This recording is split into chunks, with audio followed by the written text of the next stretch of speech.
In 2026, Canada, the U.S., and Mexico may be looking at renegotiating USMCA. Host of Real Ag Radio, Shaun Haney, joins us now with an update. Shaun, good to have you with us. So what's the process for a possible renegotiation?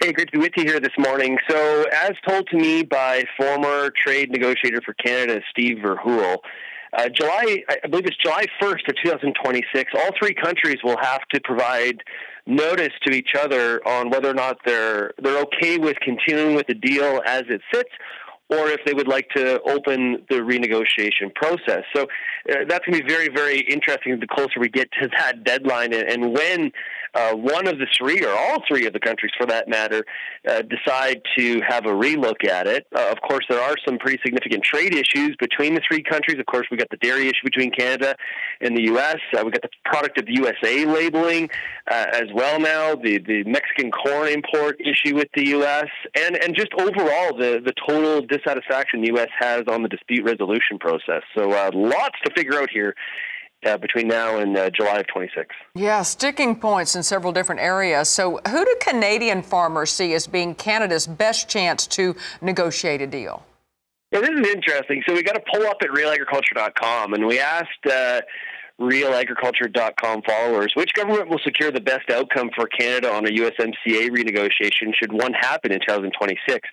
And kind of, I don't think, really not surprising, 63% of our viewers and audience in Canada believe a conservative government would get Canada the best deal. Now, in second place, which is also kind of interesting, 26% of respondents saying it doesn't matter either way, Canada will lose out. So 26% of Canadian farmers and ranchers having a little bit of a defeatist attitude there on what the renegotiation could look like. That is interesting. Now, in terms of attitudes toward trade, how is the dairy industry different from other farmers in Canada? Well, pretty significant, and this is sort of what we would assume.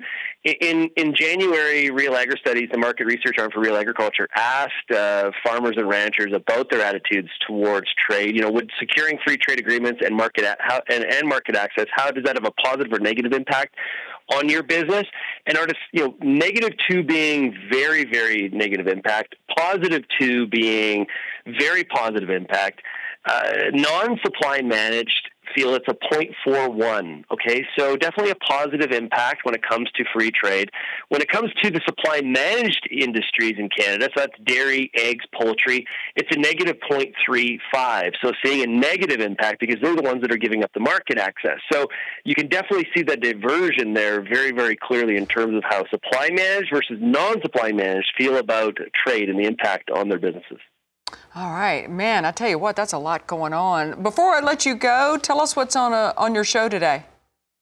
Oh, yeah, for sure. It's going to be, as always, a really, really cool opportunity to discuss what's happening in the industry. We're going to hear from Carlo Dade of the Canada West Foundation. He's going to talk about Private Members Bill C-294.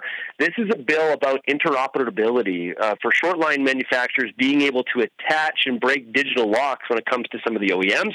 And we're actually also going to hear from Steve Verhoeven on Canada steering through the muck of protectionism that's happening out there across the globe when it comes to trade. He is the former trade negotiator for Canada. So speaking of trade, we're going to talk to Steve Verhoeven today. Yeah, well, we look forward to that. That's host of Real Ag Radio, Shaun Haney. Appreciate your time today. And this Real Ag Radio update brought to you by Heads Up Plant Protectants. You can go to headsupst.com for more information on their products. And you can catch Shaun on his show, Real Ag Radio, which airs at 4:30 p.m. Eastern, weekdays on Rural Radio, Channel 147 on Sirius XM. And we'll talk with him again tomorrow on Market Day Report.